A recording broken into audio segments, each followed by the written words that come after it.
department. And for me, this is very interesting. At least it's the first time that I don't feel bad to use my accent when I speak in English, because I can listen a lot of accents also. But I would like to tell you that Impremedia is a company that is running 6 publications here in the United States. They are in Spanish.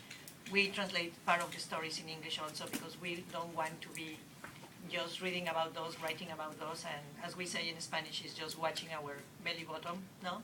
So really we are in another country, so we want to transmit all the things that are happening in our community, in our diaspora, to the rest of the people. This company also can tell you that we reach 9.9 million of people in this country with all the products that we have in terms of newspapers and the websites and mobile.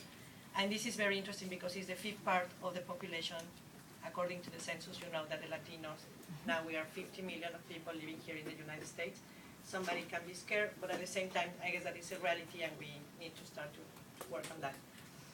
Something that is important for us is how do we work? How can we reach our audience? And we were saying a lot of things. And for me, when I was reading that it was the global diaspora, I say, well, at least is one word that we don't need to translate into Spanish, because we say it the same. It's the same word, diaspora, but it's the same one.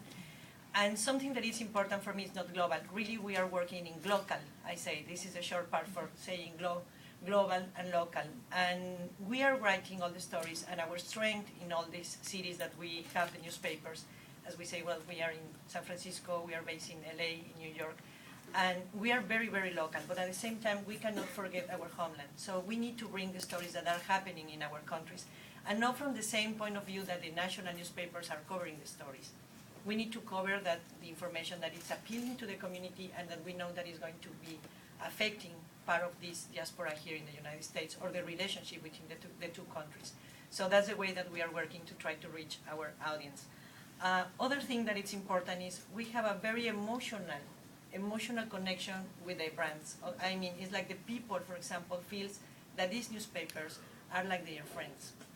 When they come here, so they don't have anybody, and maybe now there's a lot of people speaking Spanish in the United States, but if you can imagine coming here and don't speak a word, so you can't understand anything. So we need to support them how to live in the community, how to choose a car, how to choose a home, a school that is very important for them.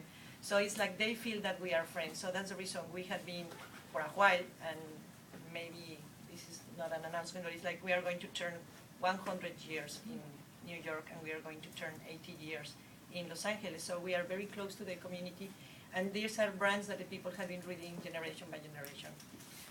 Something that is important is how can we be talking about this? It's like we are not just talking to speak in Spanish to them and to write in Spanish to them and talking about the things that are happening here. As we say, we need to bring all the ideas that are coming from our homeland. We feel a lot of nostalgia, and at the same time it was very funny. This is the first year, I can tell you, that I watched it's like, I forgot the Super Bowl. And the funny thing is that I work with all, this is a very American thing, obviously, but at the same time, it was very funny to be with all my new friends and having a lot of guacamole and a lot of pupusas, no, coming from Central America. So that's the real thing that we are now here in the United States. So we are not just bringing a lot of problems, I guess that also we are bringing a lot of good ideas, a lot of talents, I mean in sports, I mean about politics also, in art. So we have a lot of people that is very good here and very well talented. The other thing is that really I learned a lot of really trying to, and I love the idea to be doing a balance between the two words that we have. Other thing is like really in terms of Latinos, we are not reaching just one audience. I'm coming from Mexico, so but it's like very common to listen that if you say that if somebody else is Mexican is coming from Guatemala, she's going to be very upset. Because really when we talk about Latinos, most of the people think that are Mexicans and that's it. And really when we are trying to reach the audience is that we are thinking in a lot of audiences and we have different targets. I mean, for example, if you are trying to write a story for the people that is in New York, that the people that is going to be in LA. So really we are trying to bring the information that is appealing to them, and we are not standardizing, for example, all the messages to the communities. Some other things, for example, don't forget the ideas, is how is the way that we are working now that we are talking about the census numbers. And for some people it's scary to listen that we are a lot of people. On the other hand, it's like, what's the kind of people that is behind the figures? Because we can say that we are 50 million of people, but really we don't understand who are the people. And the thing that we are doing now is we produce a multimedia package in the website, and we translate it into English and Spanish, and we are offering the real face of the Latino communities. And we are doing something that is very interesting. We are doing collaborative journalism, because we know that if we were going to cover something, we were just going to cover in the cities that we have the presence. So we started to work with New American Media. We started to work with people coming from other outlets to bring every single Thursday we publish the information about the Hispanic community in each state of the United States. So we have been publishing 20 now. So every Thursday we publish in English and Spanish, but with the new faces. So it's not saying just, okay, this is a figure and how is the redistricting thing changing and that's it. So the thing that we are doing is trying to see what are the Latinos to follow. It's not just the politicians. It's like to bring who are the people that is really offering something interesting and in a good way to the United States. Other thing that we are doing is trying to reduce the gap, the technology gap, is that we are trying to teach the people how to use the new tools, because we are saying, okay, the people is moving from the print version to the digital version. That's something that is happening more in other communities. Ours is behind, like at least 5 years.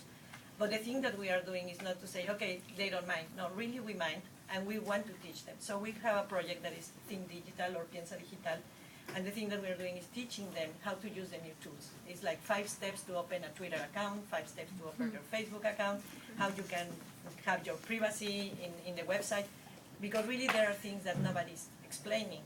This is funny, but at least I can go with one of my friends and say, okay, how can I send a message through the BlackBerry? And somebody can teach you, but not all the people has all that relationship to do it, or not everybody understands in English all the directions. So that's the reason we are trying to do this, and it's not just through the website.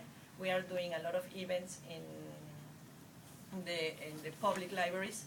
So we are inviting the people to go, and they go, for example, people that just want to download music, and people that really want to be connected with their parents or family in other countries.